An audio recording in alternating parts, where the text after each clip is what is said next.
अस्सलाम वालेकुम, welcome to my channel test your choice. कैसे हैं आप सब? उम्मीद है अल्लाह ताला के फजल करम से खैरियत से होंगे। अल्लाह ताला आपको अपने हिफ्ज़ व आमान में रखे, आमीन सुम्मा आमीन। आज मैं आपके साथ बहुत ही ज़बरदस्त, अथेंटिक और बहुत इजी तरीके से बीफ कोफ्ता की रेसिपी शेयर करूँगी।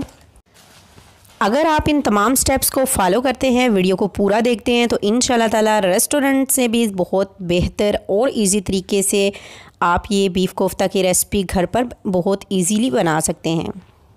बीफ कोफ्ता की रेसिपी बनाने के लिए इसमें ग्रेवी बनाना थोड़ा मुश्किल होता है, तो मैं आपको बहुत ही इजी तरीके से ये बनाना सिखाऊंगी। इसके लिए ज़रूरी ये है कि आपने वीडियो को पूरा देखना है, स्किप मत कीजिएगा और सब स्टेप्स को फॉलो कीजिएगा। तो चले आए हम इसे बनाना स्टार्ट करते हैं। बिस्मिल्लाहिर्रहमानिर्रहीम। यहाँ पर मैंने एक बाउल ले लिया और यहाँ पर मेरे पास बीफ का कीमा है, हाफ़ kg कीमा है, ये फ़ैट के साथ है।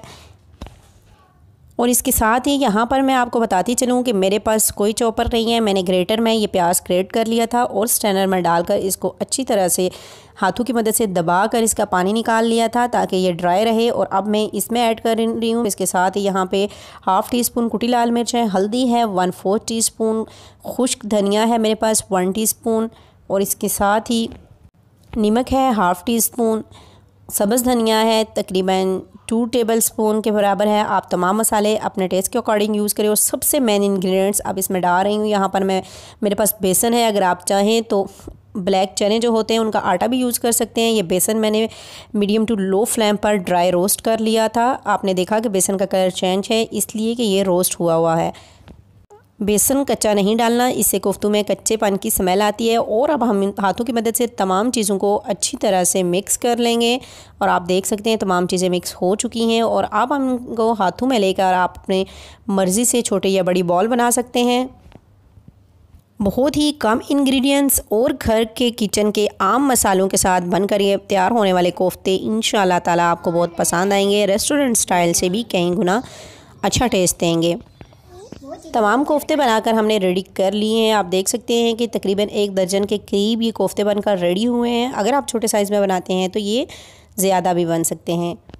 अब हम इन्हें साइड पर रखेंगे बाद में यूज़ करने के लिए। और अब हम चलते हैं नेक्स्ट स्टेप की तरफ।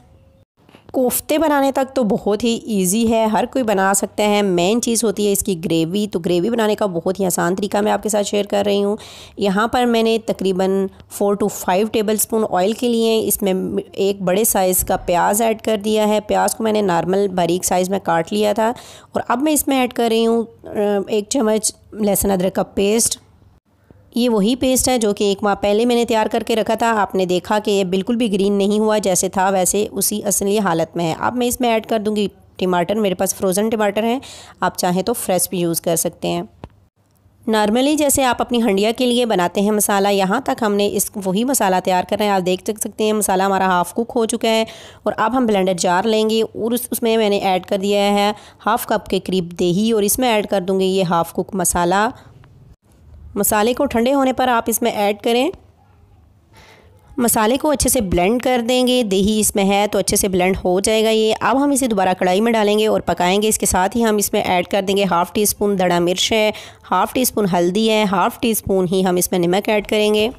यहाँ तक तो आपको समझ आ गई होगी। बिल्कुल नॉर्मली हमने जैसे मसाला बनाया फिर उसको ब्लेंड कर लिया। और अब बारी आती है यहाँ पर आपने बहुत ही अच्छे तरीके से इसको पकाना है। जब तक हमारा मसाला पक रहा है, भून रहा है, हम चलते हैं कोफ्तों को फ्राई करने की तरफ। तो यहाँ पर हमने कोफ्ते फ्राई करने हैं।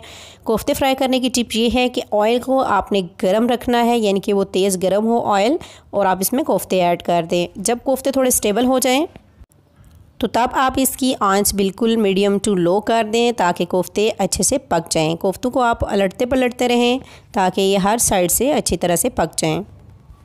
आप देख सकते हैं कोफ्तों की बाइंडिंग कितनी अच्छी हुई है। हमने कोई भी एक्स्ट्रा चीज़ इसमें यूज़ नहीं की।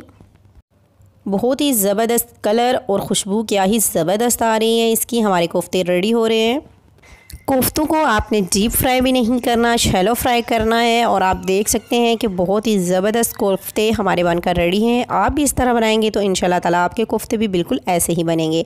और इसके साथ ही हमने ग्रेवी भी बहुत अच्छे तरीके से तैयार कर ली है। हमने इसमें कुछ भी नहीं किया, बस इसको भूनते रहे हैं हम। और आप देख सकते हैं बहुत ही ज़बरदस्त स्मूथ सी ग्रेवी हमारी बनकर रेडी है। और अब हम इसमें ऐड कर देंगे कोफ्ते। तो आप कोफ्तों को अब हम ग्रेवी में ऐड करेंगे और इसको 3 से 4 मिनट के लिए मज़ीद इसमें पकाएंगे ताकि अच्छे से कोफ्तों का मसाला भी कोफ्ते में जज़ब हो जाए और हमारे ज़बरदस्त से जूसी से कोफ्ते बनकर रेडी हों। तो व्यूअर्स, बहुत ही ज़बरदस्त मुंह में पानी लाने वाले ये कोफ्ते इंशाल्लाह ताला आपको भी पसंद आए होंगे और आप इन्हें ज़रूर ट्राई करेंगे। रेस्टोरेंट से बहुत बेहतर ये कोफ्ते बनकर रेडी हुए हैं। तो इसी खुशी में आप वीडियो को लाइक कर दीजिए, चैनल पर न्यू है तो इसे सब्सक्राइब करें और कमेंट बॉक्स में अच्छा सा कमेंट किया करें, इससे हमारी हौसला अफजाई होती है। आपने देखा कि हमने बहुत ही इजी तरीके से ये कोफ्ते बनाकर रेडी किए हैं। इनकी ग्रेवी भी बहुत आसान तरीके से रेडी की है। आप बिल्कुल ऐसे ही घर पर कोफ्ते बनाएं और अपनी फैमिली को खुश रखें। पूरी उम्मीद है कि आपको रेसिपी पसंद आई होगी। यकीनन आपके मुंह में पानी भी आ रहा होगा। तो रेसिपी को ज़रूर ट्राई कीजिएगा। अपना और अपनी फैमिली का ख्याल रखिएगा। वीडियो को लाइक कर दीजिए, चैनल को सब्सक्राइब कर दीजिए। फिर मिलेंगे न्यू रेसिपी के साथ। अल्लाह हाफ़िज़।